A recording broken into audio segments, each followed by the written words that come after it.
Nag-DIY para sa lagayan ng mga noodles at ang ganda ng result.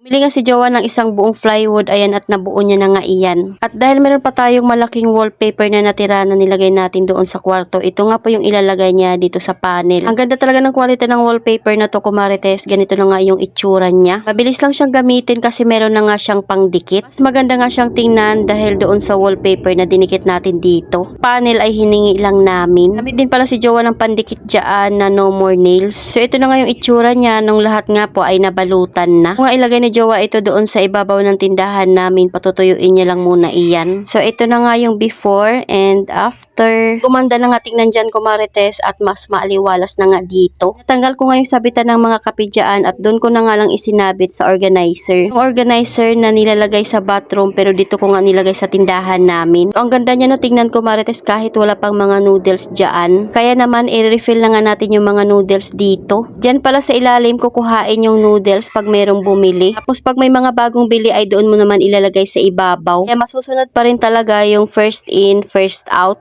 At dahil yung ibang noodles dyan, kumarites, ay mga kulang na, nagyaya nga ako kay Jowa na mamalingki kami. Giging ganito siya, kumarites, kukuhain mo yung ilalim, tapos yun ang maibibigay mo sa customer. Liban sa hindi na nga boring itong taas ng tindahan namin, kumarites, mas lalo pang ang gumanda. At dahil dito na nakalagay yung ating noodles, syempre mababago na naman nga yung itsura ng tindahan or bahay natin dito sa baba. Pinaka-drawer na lagayan ng noodles ay papatanggal ko kay Jowa at iakyat na lang yun sa taas. So ang advantage pag yung kapartner mo ay talaga namang nagtatrabaho sa construction, kayang-kayang gawin yung mga naiisip mo. Dami ko pang gustong ipagawa sa kanya, kaya lang may trabaho siya, kaya hindi rin talaga pwede kaagad-agad. Kaya sabi ko nga, sa pagpaayos ng bahay ay paunti-unti lang. Hindi pwede yung biglaan kasi meron din siyang trabaho. Ito na yung itsura na yung naayos ko na nga po yung lumang stock. May bumili ng shampoo kaya binigyan ko na muna. Nakapag-grocery na kami dyan, kumarites, kaya ayan, i-display na kaagad natin ito. Kaya pinaalis ko na nga siya dyan habang nakaupo siya. Ito nga yung pagre-refill niya, pwede mong ilusot dyan sa pinakabutas lang or di kaya pag puno na ay doon sa pinakataas mo siya idadaan. Kita ko lang din itong idea sa kaka-scroll nga dito sa online. Pero syempre mas pina-improvise ko nga. So kahit may pinabaklas ako dyan kay Joe at pinapalitan ko ng panel ay talaga namang nagustuhan ko yung outcome. Kaunti lang itong napamili namin, kumarites, kasi kailangan ko lang talaga bumili ng noodles para mas mapuno nga po yung lagayan dyan. Dagdag na rin pala ako ng mga pabango kasi nung nakaraan marami na ngang nabawas. Kaya gustong gusto ko talaga yung lagayan ng mga perfume na organizer dyan, kumarites, kasi kitang-kita sila sa labas. Pati pulbo at saka yung mga mansanilya. O di bali nangang haggard tayo dyan, basta maganda at maayos naman nga itong ating bahay. Gabi na pala ito ng linggo, kumarites, at ngayon ko lang siya mai-upload. Excited na rin talaga ako siyang i-upload kasi tuwang-tuwa talaga ako sa itsura ng mga noodles namin. Iban nga sa maayos siya tingnan at ang ganda pa talaga ng pagkakagawa ni Jowa. Dahil nga dun sa wallpaper, mas lalo nga siyang naging attractive.